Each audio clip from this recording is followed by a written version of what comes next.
Baba Booey.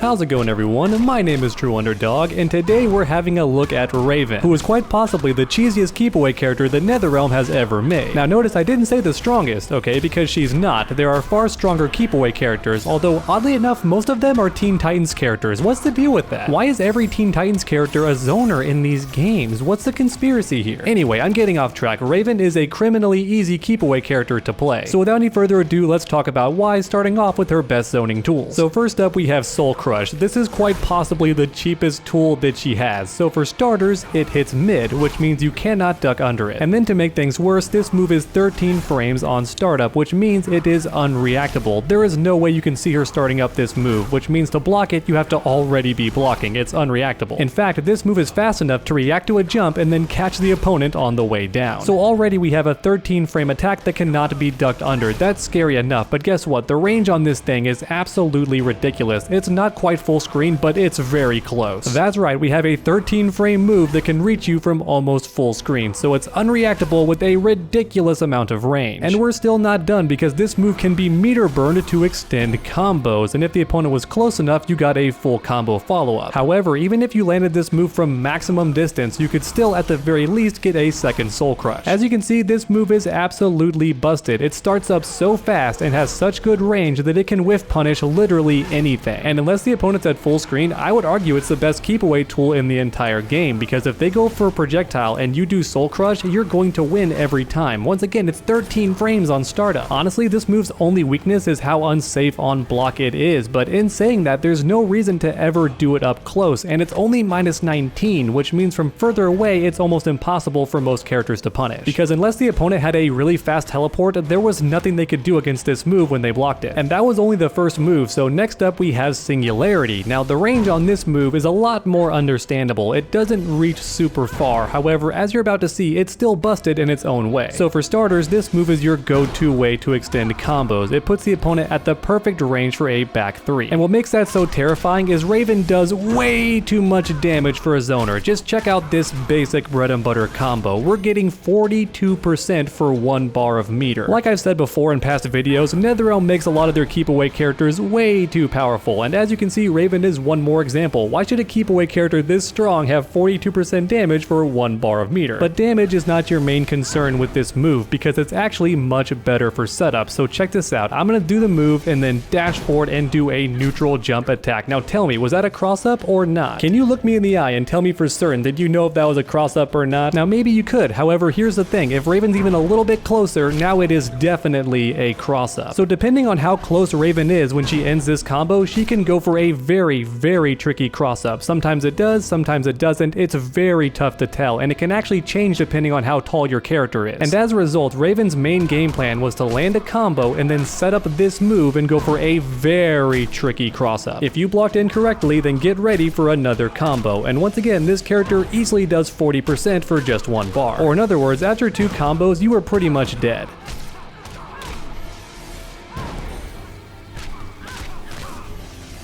So as you can see, I was not lying when I said this move was busted in its own special way. The range might not be that ridiculous, but it's still a fantastic tool for very tricky cross-ups. And next up, let's talk about Shadow Raven. So this projectile hits high, which means the opponent can duck under it, but look how fast this thing travels across the screen. I don't know why NetherRealm thought that Raven needed this when she already had a 13 frame mid, but you know what, there it is, she has an amazing projectile too. And even though this move can't be meter burned, it is safe on block, even if done at point blank range. So you know what, I'd still say it's really good, because even though it does hit high when done raw, if done after certain strings, that is no longer the case. And depending on how large the character is, there's even more strings that force them to block this projectile. Now with that said, Raven does not even need this projectile to stay safe, because literally every single one of her strings is safe on block. Now why is that the case for a Keepaway character? I have no idea. Next up we have Empty Void. This move can absorb one or multiple projectiles for the duration that it stays on screen. Now as you can see, it does go away pretty quickly, but even so it can absorb more than one projectile, which is important to take note of. Then on top of that, this move can be meter burned in two different ways. As you can see, the default is an unblockable projectile, so even though the opponent could theoretically jump over it, it is still unblockable, so that's quite frightening. And then if you hold down instead, the projectile comes from the sky and you can even combo after it. So as you can see, Raven is both a keep away character and a counter zoner. She can do either one. Soul Crush is more than fast enough to stop most keep away options, and then Empty Void can turn the opponent's own projectiles against them.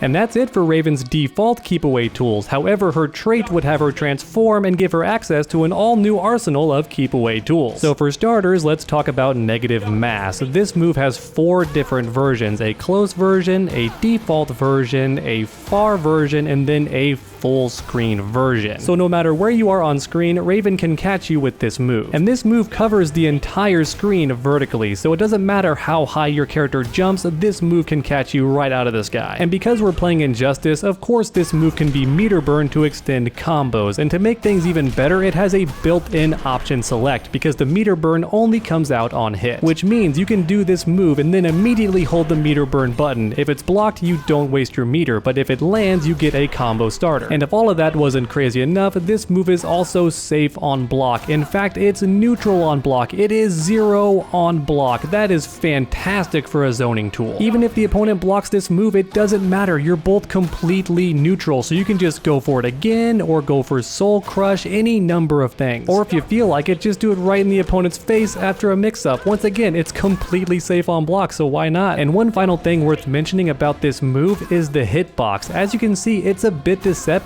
It hits a lot further than you'd think it would. And then we have Event Horizon. This might be the cheapest move that Raven has in the entire game, because as you can see, it is full screen. And to make matters even worse, of course you can combo after it if you want to spin the bar, so it's essentially the same as her Soul Crush, only with much better range. In fact, I would argue it's both, because it has the combo potential of Singularity, but better range than Soul Crush. So you know what? It's a fusion dance. It's the best of both special moves. And you know what? Just for fun, what's the startup on this thing? Because I forgot, but I wouldn't be shocked. Oh, look at that, it's 23. So it is reactable, but you know what? It still has crazy range and crazy combo potential. In fact, from what I've heard, if this move trades with other keep away attacks, Raven can recover in time and keep the combo going anyway. And that exchange doesn't happen very often, but just know it was a possibility to trade with Raven and then still get comboed anyway. If I'm being honest, I think this is the cheapest move that Raven has, and it might be top 5 cheapest moves in the entire game. It's full screen, very fast startup, and it extends combos. My goodness, it's amazing. And keep in mind that during trade, Raven still has access to Soul Crush. That does not go away, but Singularity does get replaced with an infinitely better move. And then finally we have the teleport. So that's right, this keep away character with amazing combos also has access to teleport mix-ups, because she can choose to cross up or not cross up. And because Raven can activate her trait in the air, it was not uncommon to jump, activate trait, and then teleport for a tricky cross-up.